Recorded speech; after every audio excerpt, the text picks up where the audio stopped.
So jump forward a few years, and my husband was offered a job in New York City.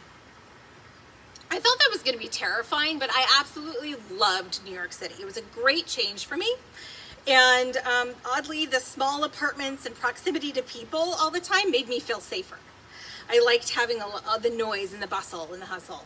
I really took some time at that point in time to start thinking about and working on healing and calming my nervous system and trying to figure out what would be my next move. What am I going to do with my career and my life? I know I need to do something about what happened in my life. How do I help other people? So as I continued to prioritize my care, working on my body, I took some self-defense classes that were really empowering. That was great. And then slam. Another mass shooting hit. The Virginia Tech school shooting happened, and I fell apart, and I was completely obsessed with it. I couldn't step away from the TV because, again, I had that pull, I had that urge, and all of my trauma symptoms were just back in full force. And I was so overwhelmed and sick and frustrated. I just wanted to help. Again, I wanted to hop on a plane and go there and sit with people, but I didn't know how to do that. And I had already been researching social work programs. So that was like a natural, like, okay, this is it. This is how I'm going to learn how to do something about this problem we have. So I went to grad school, and honestly, I was kind of surprised that gun violence was not something that came up. More so, I went back to sort of my home base of working on gender-based violence. And I had a short internship even at the United Nations where I was working on a gender-based violence team where we worked on violence and conflict zones. And I kept hoping that that was going to lead me to helping people survive violence. So as I graduated, we also moved to New Jersey at that point, and we were ready to start a family. And I was still kind of sitting in the domestic violence camp, looking for that, where is this thing? It still didn't fit yet what I was finding myself working in. But that also came the next wave of probably what was the darkest time in my life. I woke up one day with severe, debilitating chronic pain. I thought I knew what was happening, and I went to the doctor, and they said, that's not what's happening.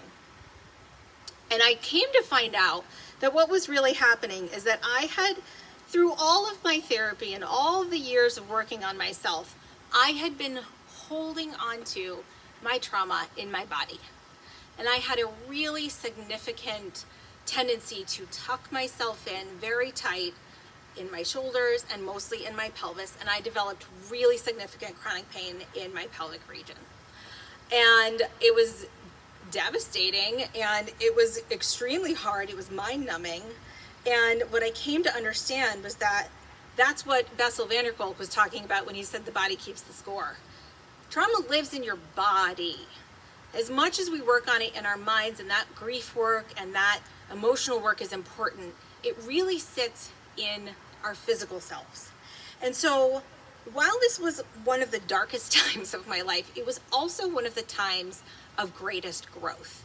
Sometimes out of the worst comes, the growth that you needed all along.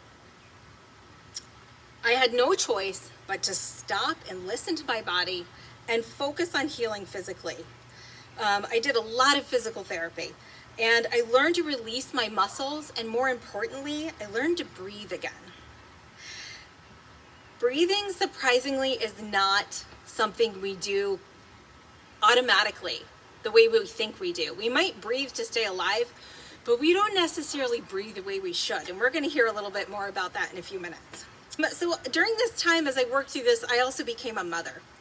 And I realized very quickly that everything that I had learned about taking care of myself was absolutely essential in motherhood. I had to take really good care of myself to be the best mom that I could be. And without all of this learning and finding out all of this stuff that was going on in my body and knowing about trauma and what was happening, I don't think I would have been prepared for what came next. In the spring of 2017, I was standing outside in my front lawn talking to my next door neighbor, and she started to tell me that she was really excited about getting engaged in a couple of different social causes. And she told me that she was going to Moms Demand Action for Gun Sense in America meetings. And I said, I'm sorry, what? There are meetings? talking about? I need more information. She said, yeah, we meet every month. It's a really nice group of people. Are you interested? And that was the first time that I had told this person I had lived next door to for 7 years what had happened in my life. It's not really something you lead with, hi, I'm your neighbor, I'm a gun violence survivor. Like, it takes some time, right? So she was shocked and said, oh my gosh, you have to come with me to a meeting. Suddenly, it clicked. Even the word gun violence survivor, that phrase, had never been available to me before. My dad died when I was in high school. I had this bad thing happen. I guess it was a domestic violence incident. It was really hard to talk about. I didn't know how to share this information. Suddenly I walked into these meetings of people who cared so much. None of them had experienced gun violence themselves, but they were so passionate about preventing it. And when I came in and I told my story, it was like a whirlwind. All of a sudden, I was learning how to talk about it. I was learning what people were doing about it. And I was like, this is it. This is the thing that I'm finally going to do about what happened in my life. And I had a friend who I had never met any other gun violence survivors until that point outside of my family, which is honestly a really lonely place to be because it's a really unique, specific thing that happens that not a lot of, now a lot of people do experience it, but you know, it can be something that's really isolating and lonely. And I got connected with this whole network of survivors. And I stopped being afraid to say what really happened to me because I started having this community of people who encouraged me to go ahead and say so. My dad didn't die, he was killed, okay? That is not something that happens a lot in people's lives, and that is hard to say, but I'm really grateful to this organization for giving me those words and giving me a purpose for telling them. Because I don't want this happening to other people. It's a really hard life. And so I got engaged in the Everytown Fellowship Program, where I started doing public speaking. My very first public speaking event was in front of hundreds of people at a March for Our Lives rally right after the Parkland shooting happened. And finally, when that shooting happened and I was asked to come speak at a rally, I knew I was doing something. I was no longer frustrated and upset about not knowing what to do. I knew I was taking action, and what a huge piece of healing that was for me. And so here I am today in my hometown, authentically myself. I'm an activist, I am an organizer, I am an educator, and I'm sharing my journey in a way that I never imagined I would know how to do. But I share it so that you can learn from what I've lived. So what have I learned?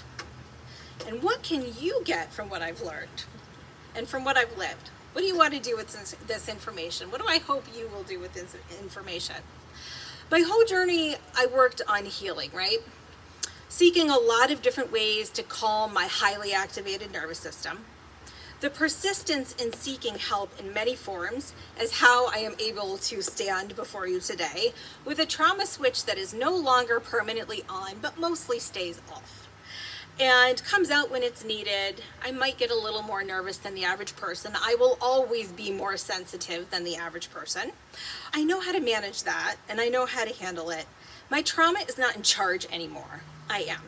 And I'm mindful to take care of myself in a way that protects that sensitivity in me. So that is my very first piece of advice to you as we navigate the reality of increased gun violence in our country. So whether that's affecting you physically, emotionally, what I want you to do is give yourself permission to take care of yourself before you try to do anything about it. If you're extremely bothered by gun violence and it's really becoming something that's upsetting you in a way that you can't function, please seek some therapy with a mental health professional. Look for a trauma specialist. It's really worth it.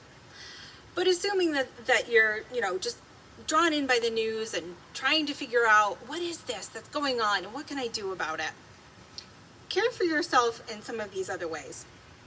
These are recommendations for people with trauma, but they're really good for everybody. Connect with others. Build authentic, meaningful relationships that you can rely on. Connect with nature. try practicing some yoga. If you haven't done that before, give it a whirl. Mindfulness. We want to tap into noticing our senses, where we are in space and time. Engage in your faith, try a self-defense class, get into some art, including theater, music, dance. Directed drawings became one of my absolute favorite things when my son was doing virtual kindergarten 2 years ago. And I had never done that before. I am not an artist, but I found it incredibly therapeutic, and I was shocked at the end when I would produce a pretty picture that actually looked decent. Granted, it was for kindergartens, but that's okay.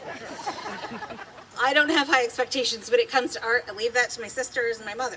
I also would say exercise, moving our bodies and getting some energy flowing through our systems. Many of the recommendations for soothing an overactive nervous system involve connecting our minds to our bodies.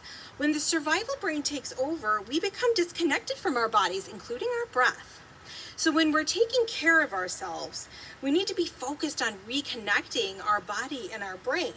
And that is why we have invited Denise Hatch to be with us today. She's the founder of Yoga Sports Performance and the creator of the International Mind-Muscle Connection Program. And I'm going to give you a little break from my voice for a little bit, and we're going to do an act of self-care right now. And Denise is going to give us some time to tend to our bodies and our breath. Thank you, Denise.